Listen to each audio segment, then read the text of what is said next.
Now we have a wonderful panel for you tonight. And obviously by the crowd we have here, it's a topic of big interest, as well it should be. For those of you who drive on the west side or try and have lunch at Tender Greens down the street without waiting for 30 minutes, you know there's a lot of economic activity going on around this area. And a lot of it has to do with this resurgence of tech startups in this region. Now some call it, what do they call it, Tech-Nollywood? Some call it Silicon Beach, but by whatever name you choose, it's clear that there's a thriving tech startup community that's been very good to this region's economy. And tonight we have a wonderful group of individuals who are behind some of the most successful startups. Now I'm going to let our moderator introduce the panelists, but let me introduce the moderator, Dana Settle. Now before I do, I have a quick quiz, so if you could call up slide 5. Which of the following is not a real tech company? Manhattan, Gamers First, Game Salad, Steelhouse, Trunk Club, or Who, What, Where? Well, as Dana knows, this is a trick question because they're all real and they're all companies that she has had something to do with. Dana is a founding partner of Graycroft, a leading venture capital firm focused on investments in early stage companies. She leads the firm's West Coast office based here in Los Angeles. And prior to Graycroft, she spent several years as a venture capitalist and advisor to Bay Area startups, including 6 years at Mayfield, where she focused on early stage companies in the mobile technology and consumer internet markets. She has been a speaker with the Institute before. We're delighted to have her back. Please welcome Dana Settle.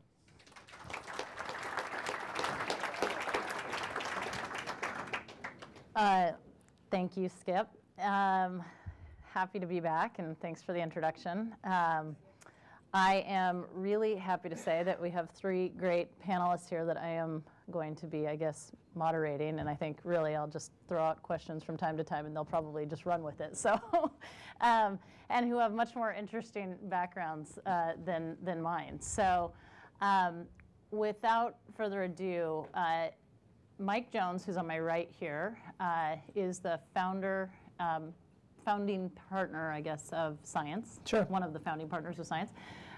Susan Feldman is a co-founder and the chief merchandising officer at One Kings Lane, which a lot of people don't realize is actually founded in Los Angeles, co-founded in Los Angeles.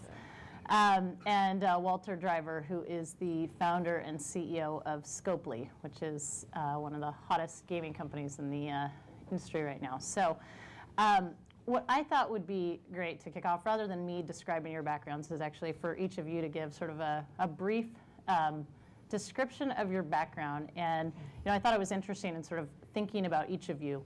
While, as far as I know, you've each had your entire sort of entrepreneurial career in Los Angeles. And I actually spent a lot of my career in the Bay Area and sort of different parts of the country. And so I thought it would be interesting just to hear a little bit about sort of why you started in Los Angeles and sort of what your background was in starting your first company here. So do you want to kick off, Mike? Sure.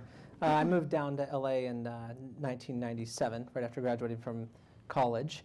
I moved down because my wife got into grad school down here, and like a good boyfriend at the time and husband now, I followed her. And I built a company in college. I moved the company down here, and I just kind of fell in love with living in LA and decided it was the place I wanted to spend my life. And just kind of committed to building a technology career here. At the beginning, there wasn't a lot of kind of supporting venture capital, but despite that, we built a business. We eventually sold it to AOL. Then I went through a small stint as an angel investor, and then did a bunch of work within private equity, and then eventually spent 2.5 years working on MySpace when MySpace had kind of fallen off the cliff as far as Facebook goes, and tried to solve that problem for News Corp, which eventually led to us selling it. And then after my time with the News Corp, I wanted to continue doing entrepreneurial technology here in LA.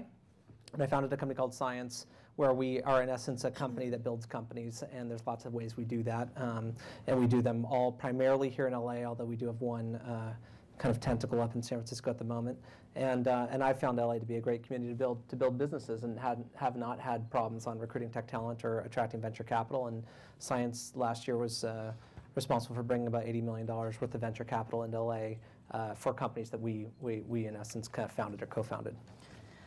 So I thought it would be, it's interesting because I think when I first met you, Mike, it was in 2006, right, when you were selling Userplane to AOL, and at the time, I mean, it felt like a really small community, and so I sort of went back and looked at some of the data in terms of when, I think it was like back to 2005, venture capital in the LA community, and I don't know if you can pull up slide, what is it, 5, 6, 7?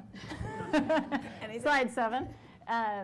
Which, it's interesting. If you look at the data, the reality is that the venture market in Los Angeles has actually been pretty robust for a long time. And in terms of number of deals that are funded and dollar volume of investments made, obviously, there's sort of peaks and valleys with the economic recession, et cetera. But for the most part, it's pretty interesting. It's been kind of consistently around $1 billion a year. And right now, it does feel like there's a lot more activity. And so I think part of what I want to dig into here is sort of how that's been changing over the last several years, and particularly in the last couple of years. So Susan, I think when we first met, it was 2008 when you guys were getting 2009. 2009. I have to remember in like terms of my kids' birth years, and I think I was pregnant at the time, so yeah. 2009. And you were just getting One Kings Lane kicked off. Yep. And you had just moved back to Los Angeles from New York, is that right? When I graduated from college, I moved to Los Angeles, went to business school here, but couldn't wait to get to New York, and spent really the bulk of my adult life, I guess, in Manhattan working in the apparel industry. My husband had an opportunity, he's Brooklyn born and raised, and only had lived in New York to move out here, so that seemed like kind of an interesting thing to do. So we moved out here in 2005. And I continued to work in the apparel industry, but I wasn't really enjoying it. And it was interesting because in the apparel industry, in about 2007, a new model kind of appeared out of nowhere, which was the flash sale model, which was limited amount of inventory that was on sale for a limited amount of time. And I was really kind of fascinated by it because there really hadn't been a new channel of distribution in the apparel industry for some time. And as I was working for a manufacturer, we participated in one of these sales events, and I was really blown away by the velocity and how much product we sold. So I kind of became a student of flash sales. At the same time, we had bought a house in West Hollywood, and I became pretty obsessed with home and decorating and entertaining. And there's great stores to shop in Los Angeles, but online was a very dismal experience. And so I thought, everybody was doing this flash sale model in apparel. Why not take that model and apply it to a space that I thought was very underserved, which was the home space? And so that's what we did. So in the height of the recession in November 2008, I don't know, my partner, Allie Pincus, and I decided, hey, great idea, let's start a new business now. And we sort of held hands and just jumped into the pool head first, or feet first, and launched our business in March 2009. And basically, I have not looked back since then. But I think that Los Angeles, for me, was a place where, is an incredibly creative city. And because of the entertainment business, I feel like it sort of breeds creativity. And I think had I stayed in Manhattan, I don't think there would have been a One Kings Lane, because I would have probably thank God had. You didn't, right? I mean, I think I just would have had too many maybe corporate opportunities. It just wasn't the path that I was on. But by coming out here and really being exposed to a lot of different industries, and just people kind of approach things a little bit differently. And they were open to taking a meeting. We met in a coffee shop, we were talking about money. Like, you would never do that in Manhattan. So it's just, the culture is just very different out here, and it made it really easy, I think, to start a business. And working out of my house for a year, it was fine. Like, nobody, I masked it a little bit, but it really. Well, Susan, you make starting a company look easy. So we should just follow the model of One Kings Lane, and it's no problem. You'll be at a couple $100 million in revenue in no time. Yeah. I, around the same time, was kicking off raising a venture fund. So, I think we both picked great times to try and do new things and raise money. But it's worked out okay because I think this market has actually been very, very receptive and sort of open to a lot of new capital and new ideas. Walter, you're sort of the newbie of the group in terms of at the all time. Relative. I'm like the oldest guy in my company, so. Me too. But when did you guys actually start Scopely? 2010? 11. 2011? Okay. Yeah. So do you want to give a little bit of background on that and when yes. you came to LA originally? So I guess we all sort of came to Los Angeles soon after college. I came in 2005. I studied creative writing at Brown University, which was not a great path for anything that involved making money of any kind.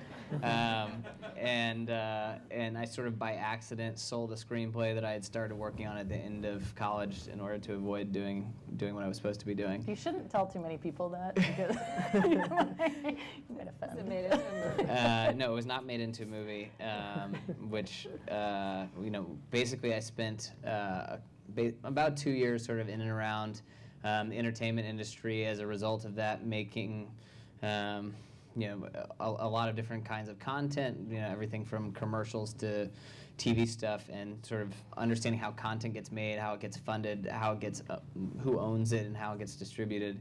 And in that process, I saw a couple companies get started sort of from front row seats with friends of mine that I was involved with, and then the Facebook platform opened in 2007 to third-party developers.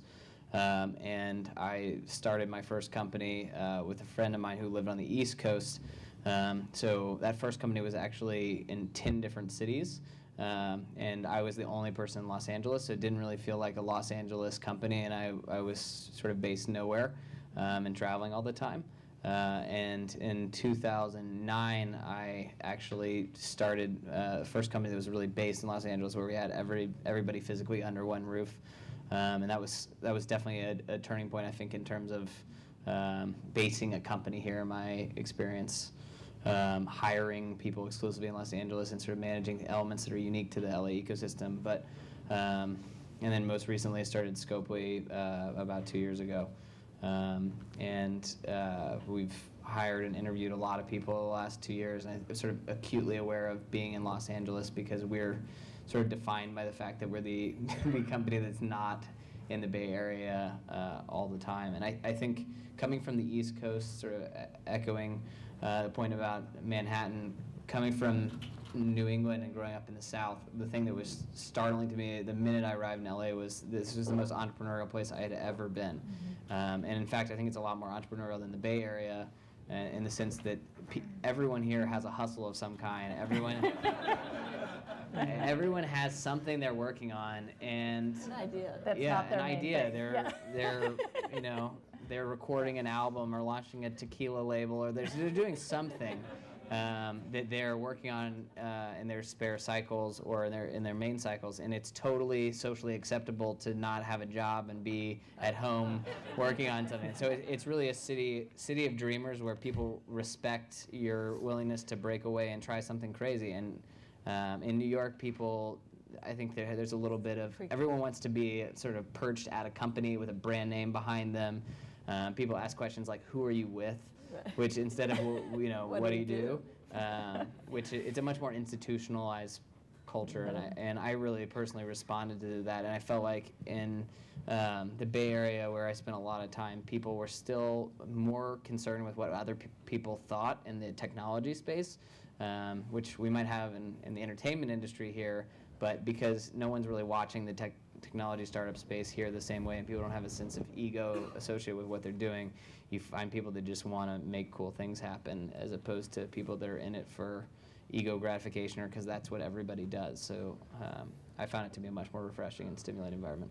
Well, that might explain some of, if you go to slide 8, it's interesting. Again, LA, this is just LA proper, not the broader, sort of Orange County, San Diego, that people often look at when they look at SoCal. So this is just LA.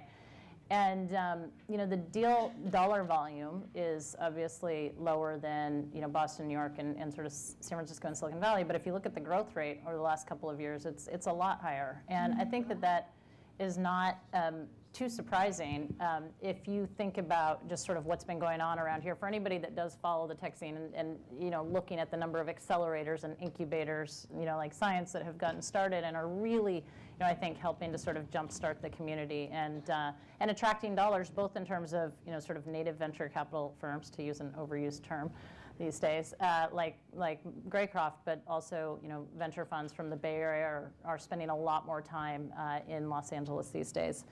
And one more slide I just thought that I'd sort of use to kick off this discussion too around.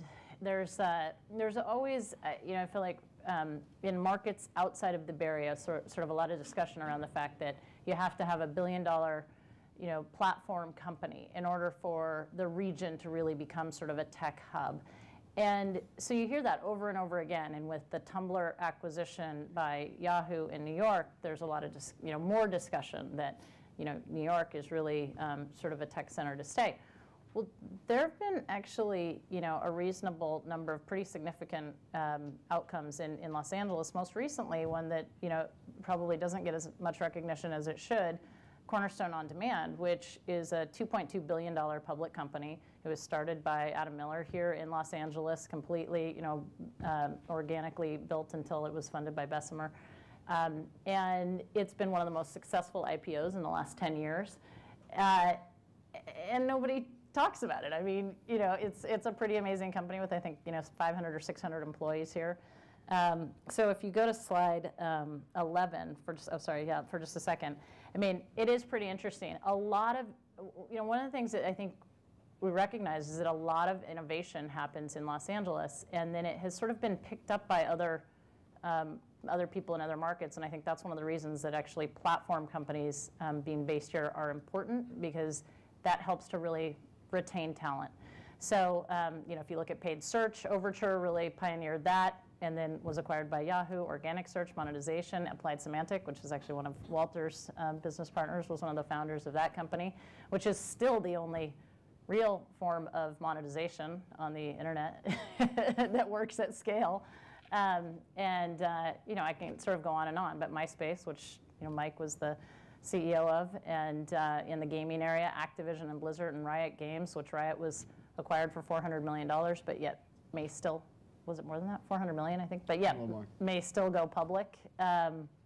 Anyway, you can sort of go on. And space exploration, let's not forget about SpaceX. There are rocket ships that are built in Los Angeles. So I just think it's important to sort of note that there is so much innovation that is going on and that has gone on in many different areas, and yet, right now there's a lot of sort of highlight on the fact that this is going on. So I was just curious as to, kind of get all of your thoughts in terms of building companies here. What have you seen in the last few years that has changed? What are the, have been the challenges, and is it improving? Is it, is finding tech talent hard? Are the engineers just not as good here? I mean, what are sort of the challenges that you guys have seen, and are they improving? So, Mike, who started about 100 companies in the last 2 years. Yeah. I mean, I think one of the challenges that I have in my mind is that, I think LA is a tough place for acqui-hires. And if you look at a lot of the M&A happening in the Valley, it's because you have really good teams of talent that have solved very specific problems, but maybe not necessarily built sustainable, singular business models. And so they get acquired up and swallowed up by big companies that can really use that talent base, right? I think that happens much less frequently in LA.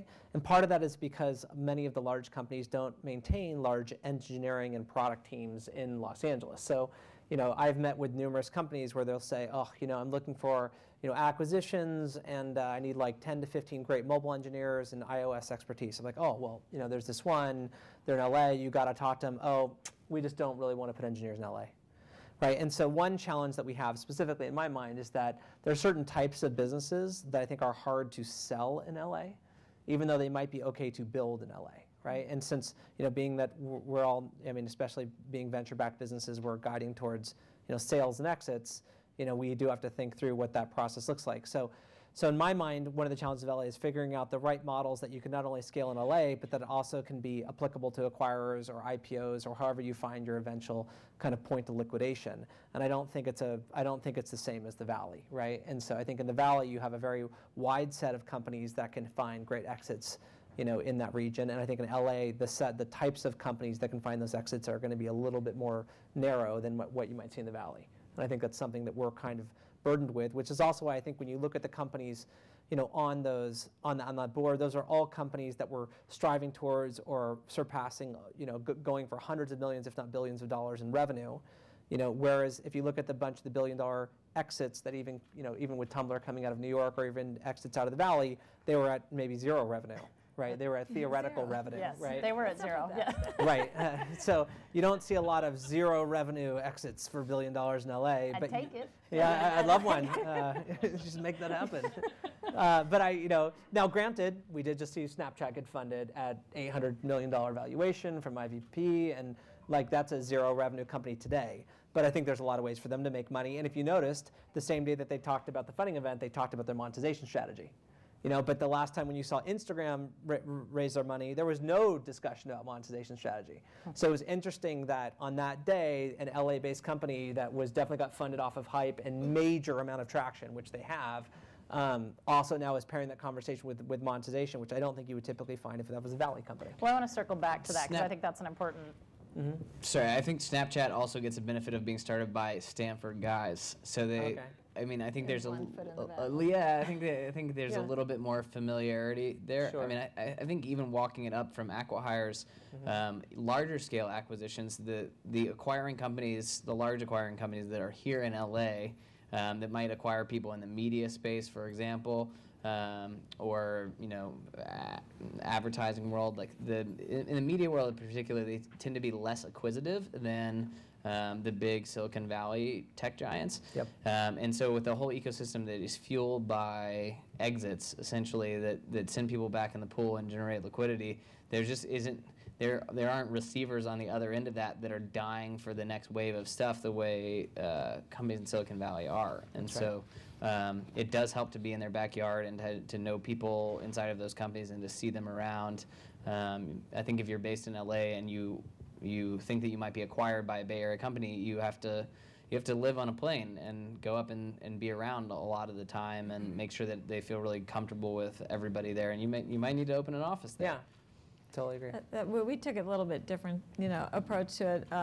So we had bootstrapped our business, and we really, in order to get going in the recession, we outsourced everything. And my business partner actually lives in San Francisco, so we kind of have one foot here, one foot in San Francisco, and another foot actually in New York. So we took a slightly different approach to actually starting it. So, and it actually made it easier. It gave us access to a lot more resources, actually. Well, you raised an interesting point, Mike, and this is something else that I think you hear a lot about companies that are started in LA. At least the sort of common lore is that they tend to focus on monetization, sort of short-term monetization and business model, more than sort of long-term product and sort of vision.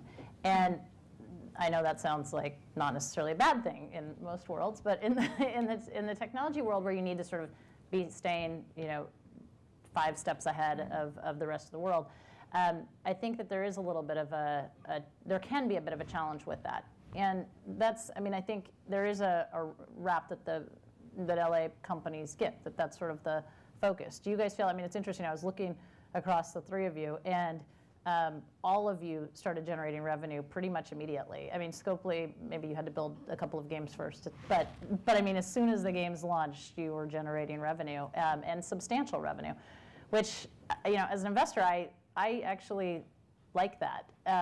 But it is, I know, but let me tell you though, it is interesting. There's, I think that there is sort of like a myth that if you're too focused on revenue, that you somehow can't be focused on vision. And I'm just curious as to each of your perspectives on that. Do you think that that's correct, or is the Bay Area just, or sort of startups in more of the kind of Silicon Valley model, are they wrong? Well, I think that there's 2 pieces to that. I think that for sure, if you become, I mean, I agree with you, and I like to build businesses that have revenue models because I think it's just the right thing to do. But you'd be amazed at how odd that is. It's a responsible thing to do. But yeah, I think it's the right thing to do. But I think that here are the challenges. One is that yes, if your team's focused on revenue, they probably are taking a little bit eye off the ball on product or innovation. But the other flip side is sometimes companies that have a large amount of users that are completely unmonetized, the dream of what that revenue looks like is way better than the reality of what that revenue looks like. And obviously, like a lot of M&A is sold on dreams. And so I think some of the thought is like, look, if you don't monetize, but then someone wants to buy you, the numbers that they're going to come up in their head around how you should monetize are probably going to be greater than what you actually will produce, right? And so I think that there's that last hat trick of like, well, don't show them what's under that hat yet. If you do it, then it's probably going to lower your price. But I think that thesis requires a lot of venture capital. And even though your slide shows whatever 14% year-over-year growth, it's still like 1/10 the volume of venture capital out of the valley. And so I think that in LA, you're in this mindset of like, well, God, what if I can't close my next round of funding? I better try to generate some revenue instead. Where in the Valley, I think you have obviously 10 times as many chances to generate that next round of funding than you might in LA. And so I think because of that, entrepreneurs position differently here and think about that growth path differently. What about you two?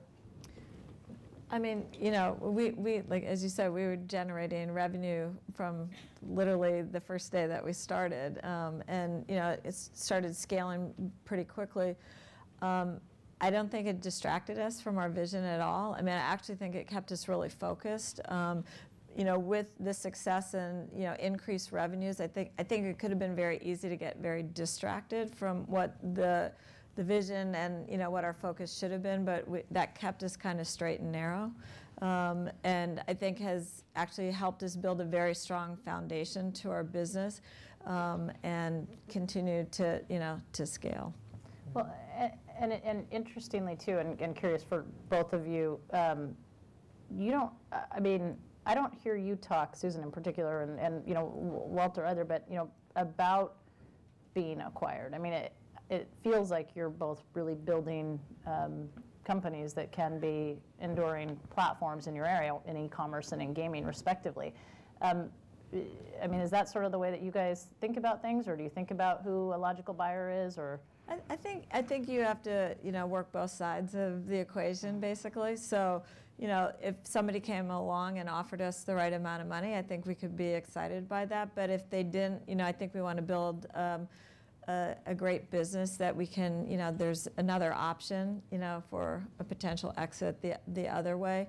And I think also we feel like we're building a really great brand. So like I think to be, responsible to that, we're focused on really, building that as big as we possibly can.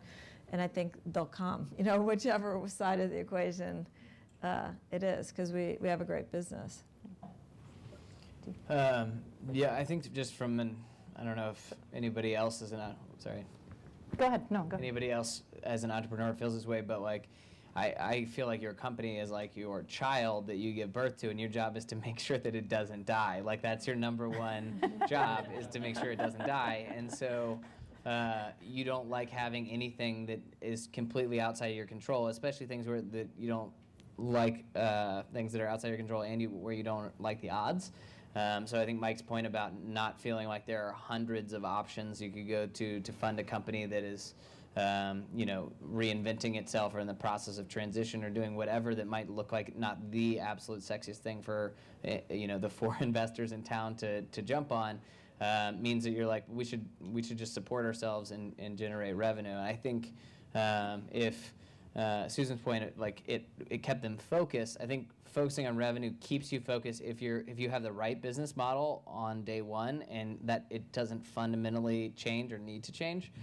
But I think if you have like a business model that needs to be tweaked over time or maybe totally reinvented as the business scales, and you generate expectations of a certain amount of revenue, it's very difficult to turn that off because everyone thinks, oh God, there's something horribly wrong with the business. And in some ways, there are times I think where it could make a lot of sense for a business to generate a fair amount of revenue, scale, and then say, hey, we're going to not care about revenue this year and move into a new arena. But it's very hard to sort of invest in new parts of the business that might take things to the next level and sort of order of magnitude higher if you have to maintain quarter-over-quarter growth as a privately held company. I mean, that should be the advantage of being a privately held company with risk-taking investors, and nobody really thinks that way.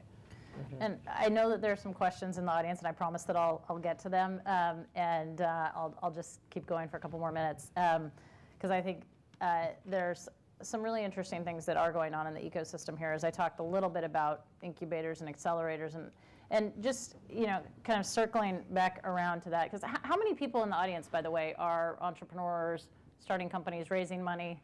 Okay, so we'll make sure to touch on some of this then. So I think that one of the things that has happened is a number of successful businesses that where the entrepreneurs have exited at $100, $200, $300 million exits and have become angel investors. Mike is a pretty prevalent angel investor, and I think there are a lot of folks in the community that are becoming more and more active in that area. And for you guys, in sort of starting all of your companies, how important were advisors, angels, any people who really sort of provided guidance, and was there sort of sufficient, critical mass of that when you were starting, or what are you seeing now, and how has that changed? I mean, I've kind of had businesses in a lot of different themes, and so I'll just talk broadly. So I think that there's certainly more angels now, but that means that the number's like 12 versus 8, So it's a big increase percentage-wise. But there's not a lot of angels, right? And there's certainly not. That sounds so sad. There's in your world, there's angels every day. There's 2 of them at home. I've met those little kids in Europe. So I think there's not that many angels, and I think that the ramifications of that for our community is that you don't have people that know how to mimic the dream. It's one of those things like when there's a moment in your life and you see someone do something, you're like, I can totally do that, and then you go and do it, and you realize you can do it, right? And there's these really important moments, I think, of inspiration that people can find, and sometimes it's through just witnessing an act.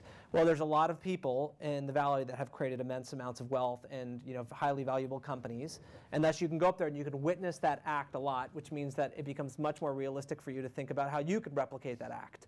Right? Well, in LA, there's very few of us in the technology industry that have, done that act, and thus, there's very few of us to spread the knowledge of what that act means and how you reverse engineer and think about that act. Now, there's a lot of people that have done it in film, right? Which is why you have a lot more angels in film, or a lot more people that will be healthily funding film because they know how the economics work. It's a very understandable model. One of the funnier questions I get is people say, well, gosh, for a city with the immense amount of wealth that Los Angeles holds, why isn't pouring it into technology? Well, the answer is, well, like in LA, you've got a ton of wealth in real estate or entertainment, and the wealth goes what the wealth knows. So like if rich people have made their money off real estate, then they invest in more real estate because they understand exactly the economics of how that fundamentally works, right? Well, in the Valley, you have an incredible amount of wealth that have been generated in technology, and therefore they continue to generate in technology, and they show others how to do this thing, just like you would see people here showing people in the movie industry or the real estate industry. Which is also why it goes back to Dana's original point, which is that the reason why billion-dollar companies become cornerstones is because they spin off a lot of people with the knowledge on how to create billion-dollar companies that then teach others the knowledge on how to create billion-dollar companies, and so you create that natural ecosystem. So with all that said, there's few angels in LA to kind of guide people through what that means, which means that the ecosystem just naturally grows slower, which means that angel capital is harder to come by. And I think that's something that we're all trying to change. And there's a lot of structures today, like accelerators, that kind of help change that model. And there's a lot of angels like myself that are also trying to change that model. But it's a slow path. And I think that the big trick will be when someone like Dana raises a fund, but it's all out of LA-based dollars from people that have not made their money in technology. Like breaking open that nut in LA would be a really big statement. And it's amazing to think right now that it's hard to point to a venture. Mike is fundraising right now, FYI. I'm just kidding. I'm always fundraising. Just kidding. Perpetual fundraise. We all As are. are you. Yes, Come on, let's be honest. Of course. But I mean, I think there's few people have been able to tap into those dollars yet, which is surprising. So for Susan and Walter, you guys both raised money from the Bay Area, and Walter from LA as well. But did you raise money from the angel community? And if so, what advice do you have, or would you give to people who are, just sort of starting out on that journey? Do you get into an accelerator? Do you get into an incubator? How do you network within the angel community? And do you go, on the sort of, trek to Sand Hill Road? What do you recommend? Yeah, well, again, we did a little bit differently. So, starting a business during the recession, the VCs and the angels were kind of hiding under their desk. So there wasn't really an option. So we were fundraising. We had already started. Yes. So we were looking to basically get our business up and running quickly. Allie and I actually bootstrapped our business initially. And, fortunately, when we needed questions answered, there were enough people that we knew that we could ask questions to more in an advisory capacity. We certainly weren't afraid to ask the questions, so we were constantly networking and asking people things. But so we went about it a little bit differently. And then when we did raise money, we went straight to a Series A about 9 months into the business. And did you guys though have sort of some a mentor or an advisor that you worked with? I mean, again, just kind of getting to some of the tactics, like what do you recommend that people? I think we didn't actually, but I think it's great to have an advisor and a mentor, somebody that's actually been through it before that can help you, because there's a lot of, things that you have to know and, things you should be aware of as you sort of walk down that path, raising money, whether it's angel or, go straight to VC, whatever it is. So I think it's great to be able to talk to somebody who's been through that before, that can kind of tell you, watch out for this, or make sure you ask about that. So if, you can find somebody like that, I think it's totally helpful.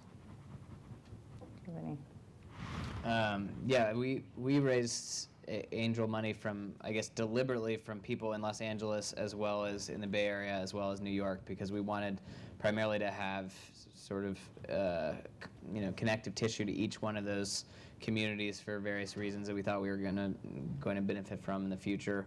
I think one of the more interesting things about that is that when I talk to my peers in the Bay Area, relatively young entrepreneurs, maybe first-time guys that raised a bunch of venture capital, I ask them who their advisors are, and most of them don't have any formal advisors that they've given any stock to, and they just lean extremely heavily on their primary VCs, which is very different than what I've seen companies here, where we have a big network of advisors, both formal and informal, and we have utilized them heavily. Mike has been hugely helpful in us sort of getting our business off the ground, and we've needed that to be able to get on the radar screens of all the right people. And it's been less mentorship, I think, for us, and more about just making sure that you can get in the right places and have everybody know who you are. But I think I had the benefit of starting a company with somebody who had done it before, and I actually don't think I would have been able to learn as fast as I had if I didn't have somebody who wasn't even an advisor but was fully a co-founder who had gone through raising venture capital, exiting, and now when I'm advising people that are going through that process, you're just like, hey, I can save you a huge amount of time and heartache in literally 45 minutes. So I think it's definitely worth trying to find somebody who has done whatever you want to do. Talk about reverse engineering an outcome. Go find somebody who's done what you want to do and make friends with that person and get them invested in your success, because they will show you a lot of shortcuts to get where you want to go. And make introductions too, right? Yeah. So I do want to open it up to questions for a minute. I have about 1,000 additional questions, so if there aren't any, I will absolutely keep going, but I've seen a couple hands come up. So we're going to start actually with the electronic ones. It should be on your screen in front of you. All right. How do success rates compare in LA versus SF or New York? Way lower. I mean, don't. Not higher. I don't know actually that's true. I mean, it depends on how you define like success rate. Dollar return equity. Well, what's funny is, like, from a venture perspective, the success rate in San Francisco isn't necessarily that great high. either. Yeah, I mean, this is a whole nother discussion, but which is, their valuations in San Francisco tend to be higher on average in terms of initial investment. And so I think, whether you're talking about success rates, like did you just make it, or success rate return on invested capital is probably two different answers. I think one other way to kind of blanket this, and you even mentioned, like, should someone join an accelerator or something? I think the statement is this: like, great entrepreneurs that are incredibly passionate about what they want to do are going to find a way to get it done. And they're going to die trying and go to the ends of the earth to solve that problem. And they're going to do it if they're in New York or LA or San Francisco. They're just going to push their way. Now, granted, maybe it's a little less steep of a hill in San Francisco than it is in LA, or steeper in another city. But I think at the end of the day, if you're passionate about what you want to do, you find a way to get it done. And so it's like New York versus LA versus San Francisco. I think the question is like, are highly successful entrepreneurs typically successful? Yes. Are not as successful entrepreneurs less successful? Probably. Like, pretty much regardless of the city they live in, And so I think you start with that passion moment. And then I think what you find is that because LA has, as we see, 10 times as much venture capital or San Francisco has 10 times as much venture capital as LA, that naturally magnetizes more, the heartfelt, driven entrepreneurs up there. I would argue, though, that different skill sets are more useful in different cities, and I think that we see young CEOs in the Bay Area who literally can barely have a conversation with anyone and get anyone excited about what they're doing, but they're building compelling products. And if that person was here in LA, they would have no traction with anyone, because you have to be much more aggressive in telling your story here and trying to rally people around to accumulate some critical mass. That's right.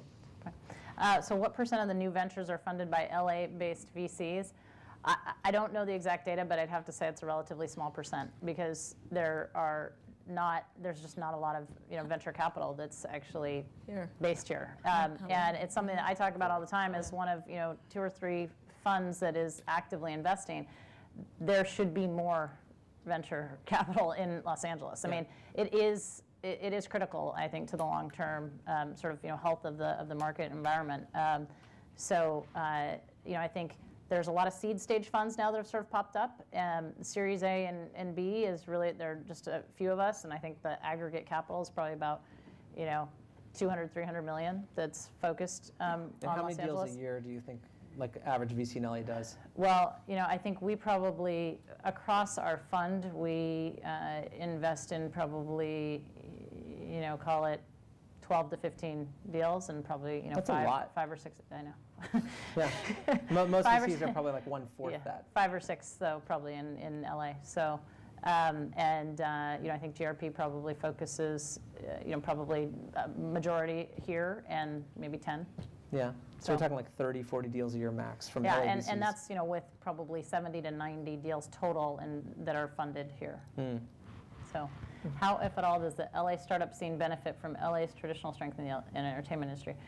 I think this is actually an interesting question, and one that I was going to touch on, which is, what are sort of the benefits to being in Los Angeles? I mean, I think the gaming industry has always had a big presence here, and the most successful companies, and there's a lot of crossover with entertainment. But what about in other areas? I mean, for us, it's a great design community, so we've really benefited from that. And actually, we started the vintage part of our business here, which we could have done it in New York, but I think we got really deep, into it very quickly here. That I think in New York it would have taken a lot longer to find it and build it. Any other? It was more readily available. Did you have a question? Sorry, because I know you. Hang on 1 second. Got it. It's recorded. Oh, sorry. Sure. I guess this is more of a practical question as someone who's worked in various fields, but I'm working on a small brand myself. Do you have any tips, I guess this might be for Susan and Mike, about building a brand online, and any things that you've thought you've done really well over the years, or in Mike's case, about brands that you've seen online that have really excelled or hit their desired customer base, or whatever you think is something I should be thinking about? I mean, I think when we started our business, we spent a lot of time on our brand, because it was something that we felt was important, would be important to the success of what we were doing, and we wanted to make sure that we nailed it, and that our vision was very clear and came through loud and clear on the brand. So I think to think it. I mean, I guess it depends on the business. We're in e-commerce business, so it's super important to us. And actually, as it turns out, as our business has unfolded, our relationship with the people that shop on our site is really with One Kings Lane and not with the brands that we actually carry. So I think we've done a pretty good job at building the brand. So I'd say, just take the time to be, make sure that you're really nailing what it is that, you're trying to do, and that it comes through in everything that you do. I mean, we even, I think online, for us, we realized in the beginning that we were going to have to sell our customer twice. Once when she bought something, and she's a she, so if you guys don't, once when she bought it online, but then also when she received it. So even though we were a scrappy startup, we took the little bit of money that we could afford, and we actually bought gift with purchases that we felt were very on brand, that we put in every package when they first shipped. People even today, we don't do it anymore, say, what happened to those candles you used to send, So, but all those things added up to, creating this brand that, comes through both online and offline, which I think is important. It depends what you're doing, but for us in the e-commerce world, that was super important. Did you want to? No, I think that's right. A question that's up is, how is the entrepreneurial community in Silicon Beach partnering with local colleges and universities, if at all? What are the most productive partnerships? It's a good question. I think one of the things that has made the Bay Area so successful has been the partnerships with local universities. It is starting to happen here. And, it's starting. It's just starting. It's been I think slow. there's a lot more that needs to be done, and I think that's something that across the board we can all agree on. And I think it's critical. I just heard a statistic today that said something like, in terms of graduates of the technical programs in Los Angeles, I think Los Angeles is still the first market that they're in. But for any other university sort of outside of Los Angeles, we're like number 5 or 6 that people actually come to for technical degrees. And so, I don't think there's not a great tie-in with the university community and the, I think sort of the venture funds, and haven't been, and we're working on a couple of programs around that right now, actually, to try and improve it. I think the problem is the universities are not producing the right kinds of talent also, so that the companies don't care about getting integrated, and that's something that we've found really frustrating. There's no reason that UCLA shouldn't be just as valuable resource for the startup community as Berkeley is in the Bay Area, and it's nowhere close, and partially, from our standpoint, that has to do with just the getting the students to be exposed to successful startups and to have that paradigm of what success looks like, so that they're not needing to learn in school, but they're sitting at home at night on the weekends coding and teaching themselves new skills, and they just don't seem to have the example set for them in as visible a way to inspire them to dig into that at as large a scale. I agree. Yeah. Sorry, go ahead. Oh, Mark Landay, Dynamic Synergy Executive Recruitment. I wanted to get your thoughts, Snapchat aside, about raising $3 million, $5 million or more Series Bs here in LA. What's the question? About raising larger rounds of $3, $5 million plus Series B type capital here in LA. Your experience and thoughts on that? We did quite a few raises last year, Series Bs. I think, is it hard? Is that kind of your question? I think at the end of the day, if I look at the capital we raised last year through Series A, large Series A's or Series B vehicles, the majority of the capital we raised were from people not in LA. So it doesn't seem to be a challenge. I think if you have a great company and you have a great leadership team behind it, you can get the capital support in and out of LA to bring the dollars into LA. But naturally, just from the ratio perspective, you're going to be making a lot of trips up north. Yeah. There isn't very much for Series B money in LA. Yeah. So the question on the screen right now is, what can the LA area do to foster a better environment for tech startups? And that's kind of a question that I have for you guys too. If you sort of look out 10 years from now, and we have done everything to really build an enduring tech community here, what does that look like? How have things changed? Does that mean that all the engineering departments are, sort of at the schools are working with the venture community and startups? Is it, do we have an amazing sort of entrepreneur as mayor, as Elon Musk mayor? No disrespect to the curve. you know, what are the things that can really be done? You know, sort of both politically, from sort of the universities, from the overall angel community and venture community. Well, if we think about other cities or countries that have really tried to spike entrepreneurship, you know, there's debt matching programs, right? There's venture matching programs. So there's the ability for the government to, or the city kind of to participate in certain elements of capital, right? And there's a lot of countries right now that call a lot of guys like us up, or probably people on this panel that says, hey, you know, we've got these dollars if you want to set up a facility in our country. So just like you would think in the entertainment industry, where different people kind of bid for business by giving either tax credits or actually like co-financing rates, you know, that's something that cities can certainly do. I think that you're exactly right, like direct connectivity within the CS departments inside universities, allowing us to understand upcoming graduates that have Python degrees or PHP degrees or understand how to hack on Ruby on Rails would be, you know, super helpful. I don't know, that's some things that come to mind. I think that's a big deal, the tech piece of it, because I don't think there's a lack of ideas here. Yeah. You know, it's so then being able to execute on it and having the teams, you know, here. Yeah. I think, and getting people excited about coming here because there's big opportunities could make a very big difference. Anything to add to that? I mean, I would love to see something like what Mayor Bloomberg has done with the Cornell campus in New York City. I mean, I think cities need to be a lot more forward-looking in terms of thinking that people are just going to continue to move here as the economy changes. I think we could probably set up an ambitious program to bring engineering talent to Los Angeles, and maybe have an institution that's not based here, or let the institutions that are based here bid competitively on setting something up that would really fuel a local ecosystem, and that would bring people from all over the world. And is that even possible here, though, given sort of the, again, sort of the different cities? I mean, you each work in a different city, right, technically? I mean, you're in Santa Monica, you're in West Hollywood, and you're in Los Angeles. It's not that far. No, but I'm just saying, I mean, even, you know, if you sort of think about structure and you know, kind of... So you're suggesting they unify the cities? Is that what you're saying? Would that help us? I wasn't making a suggestion. I mean, we can put you down for that. That's a good idea. Elon Musk for mayor. Exactly. And yeah, the magnetic train that will connect the east and the west side. Maybe Dana has a political career in front of her. Definitely not. Sorry, so should we do here or here? How do you want to?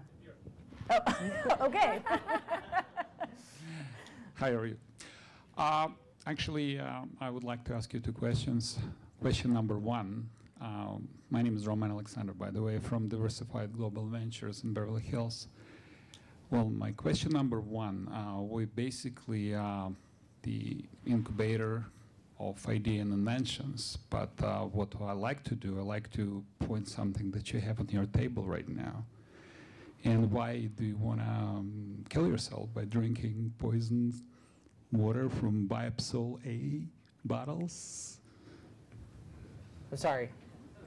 This is called BPA. It sounds like you have a solution to the plastic bottle water problem. Can we get one question, please? Yeah. Yes. One Yes, question. I do have actually a solution to the greatest environmental and health disaster in human history. One question, please. And the question is, how do you really get to? You have a pile of gold with diamonds inside. That's your idea. How do you actually walk into the VC's or angels office? Because I haven't had a success of that yet. Yeah. Well, we should talk. I mean, We talk about many various things. yeah. Let's get it. Do you want me to leave the stage? No. Tell your secrets. Well, I mean, you know, being partner with a lot of fundraisers, I could say that, like, you know, in our fundraising process, and I think it goes, you know, universally for anybody thinking about raising money. To Walter's point, I think, you know, especially in LA, in a community that's fairly sparse with mentorship, you know, aligning with people that understand what they're doing, and how to pitch and how to connect to people and how to present is like a really important component. And whether you do that through individual relationships, you do that through accelerators or facilitation, however you end up getting connected with people that have done this process before, get their attention, motivate them, and kind of learn those steps, and then I think you work your way up, right? And in most cases, I think we have, I think we three are fairly unique entrepreneurs in that we had experience and partnerships that allowed us to kind of jump past the angel phasing typically, and go fairly into real rounds with real people to understand how to scale this. That's not the typical path, right? The typical path is that you find, supporters that are giving you $50 to $150 to $250,000 checks, and you're piecing together your initial angel set. You're getting to some minimum viable product or some sort of concept outline, and then you're working your way up to larger and larger capital sources. But I do think that all this does, it's a very personal network. Chances of any venture capital firm emailing you back off of a cold email is extremely low. You need people to guide you through the process. It's not people that you will pay to guide you through the process. And I think that you need to have a Sherpa that kind of brings you, into the system. I think it's pretty hard to do cold. And I think that you'd save a lot of time by not doing it if you're doing it cold, because it's just there's a lot of no's. And I mean, if I think about the statistics of the number of meetings we took last year on different deals, I mean, I think yesterday I sat in some meeting where somebody told me that we had like 250 no's for something like 25 yeses. And that was across a pretty wide swath of deals. So even guys like us, where we can get into kind of anyone's office with companies that we think are consequential and reasonable and ready to be funded, we're still dealing with a 90+% no rate on every meeting. And and I wish I could tell you there's some magic logic behind it. Probably the one core principle is it's based on people and people knowing people. And I wish I could say that the best company won or the best economic won or the person with the most experience won. It's just not the case. Like there's great companies that don't get funded all the time, and there's ridiculous entrepreneurs that get funded all the time, and it happens every day. And we see it and we profit from it, and that's the way this thing works. And so you want to be connected with people that know the people that you need to get connected to. I think you're going to have a hard time. I would just add to that, though, that I mean, part of that is that the investor and sort of venture relationship is a long relationship. I mean, every now and then a company sort of launches and sells right away, but for the most part, you're in this for the long run. And it's probably even harder to get out of than a marriage. So you have to think about it that way. And so that's why, I think one of the reasons that, as Mike was saying, you sort of find people that understand the system and know, to sort of recommend you to different people is you're looking, I mean, as an investor and somebody who's going to get into the relationship, you're looking for sort of cues and who is this person that that you're going to invest behind, because oftentimes at these early stages, it's the business is still very much in its infancy.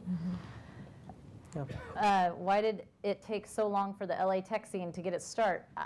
It's an interesting question. I mean, that's why I wanted to show that data at the beginning. I don't think that it has taken so long. No. I think that there's a lot of recognition around it at the moment. But there have been successful companies in LA for a long time, and I was just putting together sort of a list of those earlier today, and it's like you go through. I mean, I mentioned Riot Games, Gaikai, which was sold last year for $380 million. Reach Locals, a $350 million public company.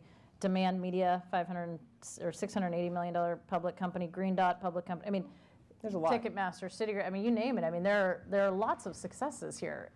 It's been over a long period of time. I think that at the moment it's really coalescing around a lot of the incubators and accelerators. Yeah.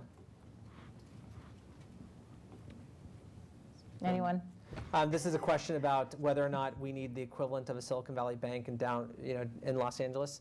Well, I mean, there is. It's called Silicon Valley Bank, and it's here. They spend a lot of time, and how many times have you gone to dinner with them? For me, it's got to be like 50 or something incredible.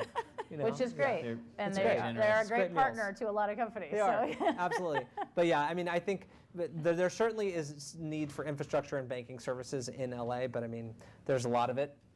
SVB is still kind of on the top of the list. SVB, Square One. Yeah. There are many banks that serve yeah, there's lots of people playing in that ecosystem, and it's all more money to work with, so it's all great. Hi, my name is Debbie Adler. So this question involves what I like to call going to Future Town, and I'm hoping that maybe we'll hear some creative answers as well. So we've established that there are dreamers here and there are really creative people here, and we obviously have our given sort of industry in LA. And then we've also established all these amazing, successful tech companies that have come out of here, and the work that you three are also doing. What's our opportunity for growth in LA? And if you could go to Future Town and invent the kinds of startups you'd like to see coming out of Los Angeles, and maybe in Future Town we're attracting the people we want to be attracting, and they get competitive salaries, and LA is just going to keep getting more awesome. What are the kinds of industries or niches that you see being filled well by serving and growing this LA community? Do you want to? I'll let you guys. I can totally do this. I know. I've been to Future Town. Well, let's try. I mean, by the way, though. Where is it? But by the way, just right let's off the talk for a 405. second. Just for a second, though. I mean, I think, Walter, how many employees do you have currently? Like 70, How many of And you how moved many down do you- from the Bay? 15 maybe. It's pretty good. But how many did you have a year ago? 28. How many will you have next year, end of next year? Is this Future Town right now? 140. No, but I mean, I think, some of this is just the aggregation of these companies. How many employees do you have currently, Susan? Well, currently here? Here in LA. In LA, we have 50. Yeah, and growing. Yeah, and at the beginning of the year, we had 30, and we'll have 75, like, very soon. Yeah, so I mean, I think that, and I talked about the, Cornerstone, I think when you sort of think about just the importance of high growth companies, in terms of what that does do for the economy, I think it's sort of an amalgamation of all of these, companies. And, then I think that it is important to think about things that are kind of, out in the future. And I joked about SpaceX, but, I think it is important to have really aspirational things for kids to work on and to think about in terms of technology, so that they, so that they're going to try and solve really hard problems. Can I tell my version Yes, of Future Town? please. So I think that one of the interesting things between the Valley and LA is that Mark Zuckerberg in the Valley said, I don't want to sell for $5 billion to Google or whatever, right? But I think if Mark Zuckerberg lived in LA, he probably would have sold for $5 billion. And what that means fundamentally is that companies in LA, like if they get big, they kind of sell, and then they kind of go away or become whatever, and then. But a lot of the visionaries behind the Valley held on to those companies for a very, very, very long time, and they became multi-billion-dollar businesses that then went on to acquire companies for hundreds of millions of dollars, right? And so if we say that, like, what would be a great change for us? Well, the great change would be to have companies that are doing, tens of billions of dollars of revenue. They're actually acquiring companies for hundreds of millions of dollars, right? Part of me believes that in the Valley there's this like allergy to kind of wealth exposure. And so you have these guys that drive Priuses to work and they have like Ferraris in their garage. But in dead serious. Multiple. But in LA you have people that are like, fuck it, I'll just drive a Ferrari to work, right? Yeah. And live in a little apartment. And it's funny because I've met a whole bunch of people coming out of like Facebook and stuff, and they're like, they've made their money in Facebook, but they're living in LA now, right? Because now they're coming to Future Town, and Future Town's got like a nice place in Malibu, and it's got a nice car, and they're living a really good life down here. And so I think what that means is that entrepreneurs in LA, I think, generally don't have the, foolishness, whatever it is, the stubbornness to decide to go the full distance, right? There is a price for most of the companies in LA, where sometimes you come across companies in the Valley that there just isn't a price, right? And the benefit of companies that there isn't a price is that they're gonna, if they go on, they'll go really, really big, and they'll buy companies that have prices, and they'll build bigger and bigger and stuff. But most of the companies that we've seen in LA have a price. Well, that's why I'm very hopeful that each of you, not necessarily being pioneers in your field where you get, the arrows thrown at you and you get, but being sort of in the second generation, I think, you can learn from a lot of those. And I think that there is an opportunity for each of you to really build independent companies. I mean, you'll be the new Barry Diller. That's right. You're the new Martha Stewart, and you're, Bobby Kotick, I don't know. Yeah. Sorry, there's a question back there. Stockton Gaines, Acorn Technologies. I want to return to the question about Series B and do that in the context of the conversation you've just had. It seems to me that one of the biggest differences between LA and the entrepreneurial setup and the entrepreneurial culture down here is if you start a company and you can see you're going to need a Series B and a Series C in your future, you just know that you're going to need more money beyond the seed round or this relatively smaller Series A you get here. Most you do. really ought to start up in the Bay Area, I think. And I want to ask you whether we can change that culture or not. Well, we fund Series B companies. So, I mean, you know, as a venture fund here, we do fund Series B companies. We fund Series A, Series B companies. And most of my companies here have ended up raising Series B rounds of funding, you know, in $5, $10 million and more. Locally? Sorry? Locally? Yeah. Not all, but some. I mean, and you know, I mean, a combination of local and Bay Area or local. I mean, so I do think that I mean, I will just keep saying it. I think there is a shortage of capital here, and I actually think in the later stages it's most acute. I think in the growth stages, and I think that and it's critical in terms of being able to really build and, you know, have the confidence to sort of build, you know, a multi-billion-dollar company and not sell, as Mike said. Mm-hmm. Agreed. Oh, sorry. Are the LA Angel and VC communities more amenable to investing in female-led companies relative to Silicon Valley? Susan? Well, I don't think it's a LA versus Silicon Valley thing, actually. I mean, I think if you have a good, first of all, hopefully if you have a good business, people are interested in investing in it. But I do think it's challenging if you have it's not just a female-led, but if you're a business that caters to women, it can be tough to get money because typically you're sitting across the table from a bunch of guys, and unless they go home and ask, you know, their wife or girlfriend what do they think about this business, they don't typically get it. So I don't think it's they don't. I mean, I had the experience when we did our Series A. We rejected a term sheet from somebody. He called me back 3 months later. He says, "My wife is so angry that I did not invest in your company."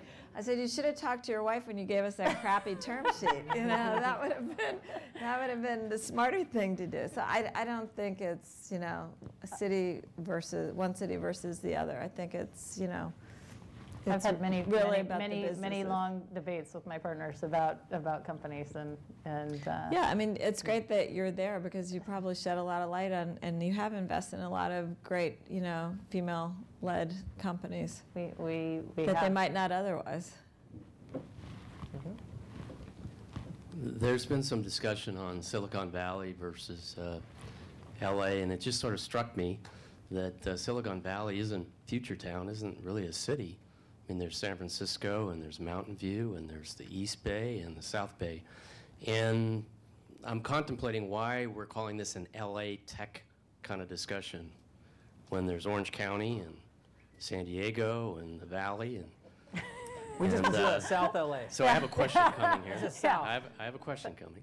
So if you look down in Orange County, you've got companies like Quest Software, HireRight, Epicor, got a whole medical technology community.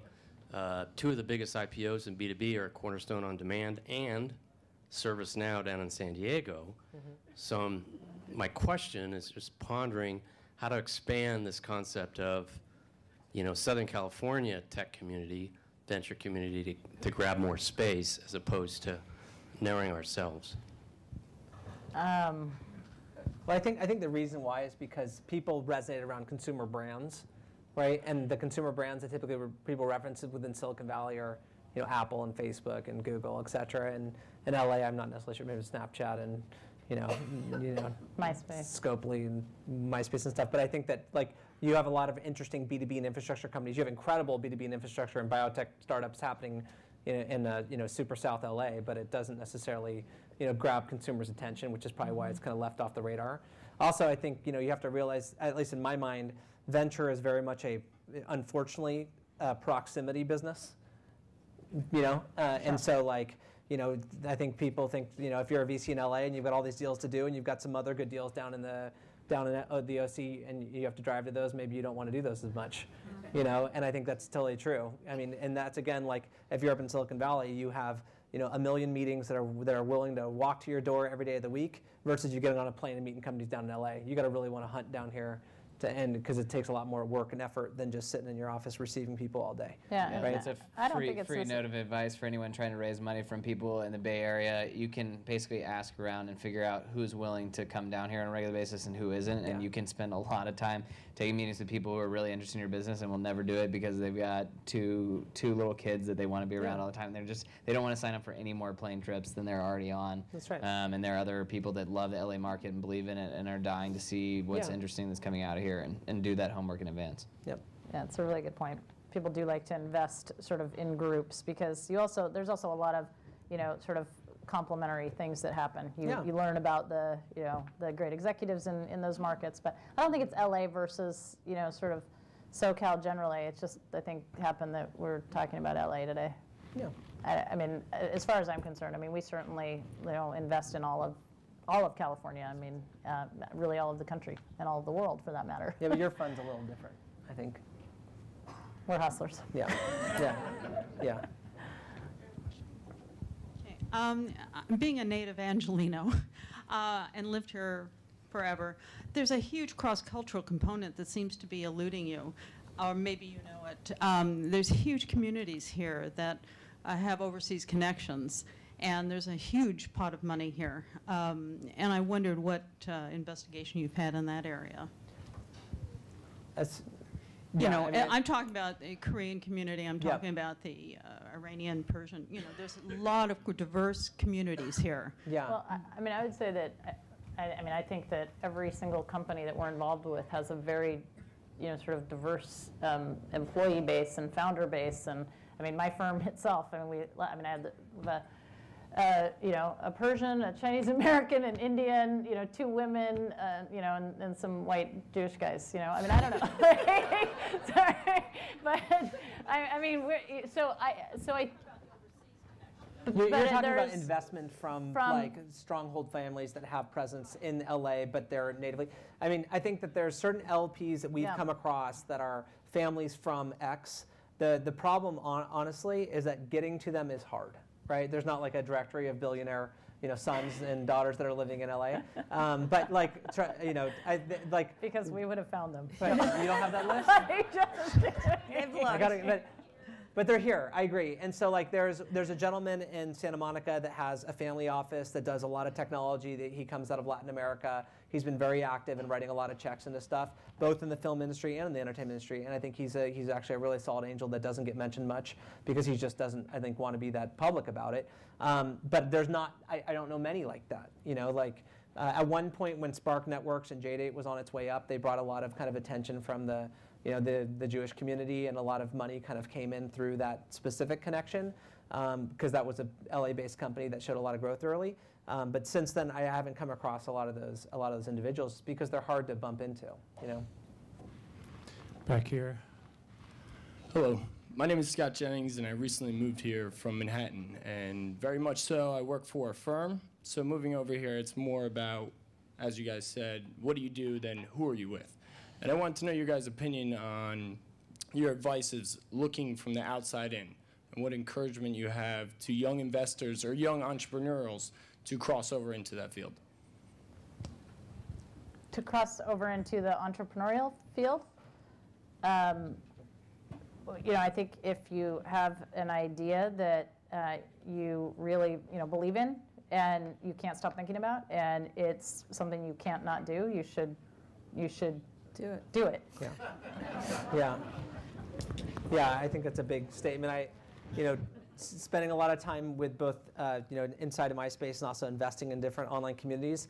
One thing I can say is that, like, just because you identify a need that you aren't personally connected to doesn't make you qualified to solve that need. And so, the closer you are to that problem, and I think the better. If you feel the problem yourself, you need the product, you desire the service, and it's all around. You'll just do a better job. And I think investors resonate with that story. You'll be passionate about it. You'll go deeper, and you'll have expertise in it.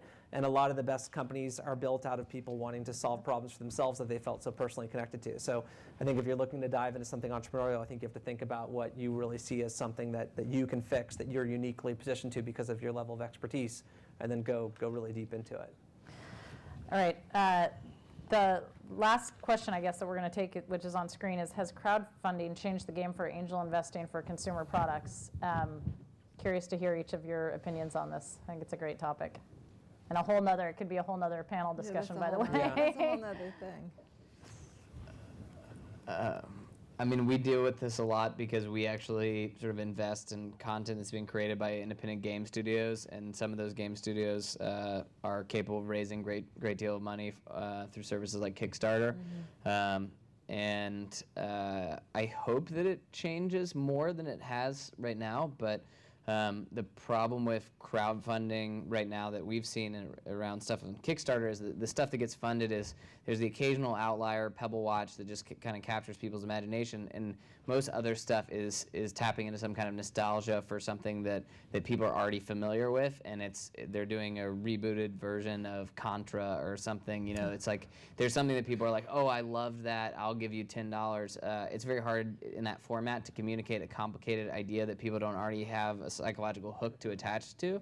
So it's hard to get people to give you $20 for something where you're like, this is a complicated thing. It's going to take 4 years to pay off, and we're going to make 19 different products, and these 3 are going to probably do well. The sophistication hasn't been there, and the attention span and willingness to go deep and understand what people are trying to do. So I hope that model evolves a little bit, because I think we'd see a lot more innovation happening faster if crowdfunding really became a reality. All right. I know that was supposed to be the last question, but let me just ask each of you one last question. And that is, in terms of sort of what you're seeing in opportunities in LA specifically, for the audience here, if you weren't doing what you're doing now, what's the big idea that you would be pursuing if you're not pursuing this? You expect us to give it away? Well, you're going to be doing what you're doing for a while, so let somebody else go do your. Give away a great idea. Exactly. No. I don't know. I mean, I think the world's changing so fast. I don't know that you could sit here and say what the next great idea is. I think you just have to listen and be in touch with what's going on. And I think your advice of, whatever world you're living in, like, stay very attuned to what's going on, because there's opportunities every day. I mean, we are living in the midst of a very exciting, dynamic, state. So I don't know that there's like one specific thing, because whatever it is today, by next week it'll be something different. I think overall we're in a moment right now where it feels like there's this technology infused renaissance of kind of the recreation of the world through the lens of the mobile phone, or the recreation of the world through the web or whatever. And I think that it's a really unique moment in time when you can get venture funding for a rocket ship company, or LA Surf Air, they venture funded a private airline. I mean, that's just a weird moment right now. And I think it really just basically says that the world is getting recreated in the image and the eyes of technologists, right? Using technology to connect consumers to products and services. And so I think that it's a lot of open ground right now. And I feel like the early days of kind of web-infused computer stuff was all about invention. And I feel like right now we're in this mode of application, right, where there's not much we probably couldn't talk about on the stage that can't be done. Someone's just going to do it. Right. Whereas like 10 years ago, there was this debate of like, will people shop online? Will they put their credit card in? Oh my God, you're like, really? Can we build a database that can handle that many users? But now it's like, we kind of know it can be done, right? And so now it's like, well, let's reinvent the thermostat and call it the Nest. It's like, well, that's kind of obvious. Like, so how about a fire extinguisher or like a smoke alarm? Like, go invent the digital smoke alarm. It'll be incredible. I mean, like, you can just pick it and then, but I think to make it successful, to make a great business, you better be really personally connected to that, smoke alarm you're going to invent, because you're going to spend the next 6 years of your life dealing with data on it. And so you better really, really love it, But I think that there's a lot of broad opportunity right now where you can kind of reinvent the world through your eyes. And I think that's a unique moment in time that's right now, which is what's so fun about being here. Very left. And I know that Walter would be doing nothing else, so. Yeah. Yeah. He'd be writing a movie. Yeah. Well, Walter, Susan, Mike, and Dana, thank you so much for joining us today. Congratulations on your success and for sharing it with us today.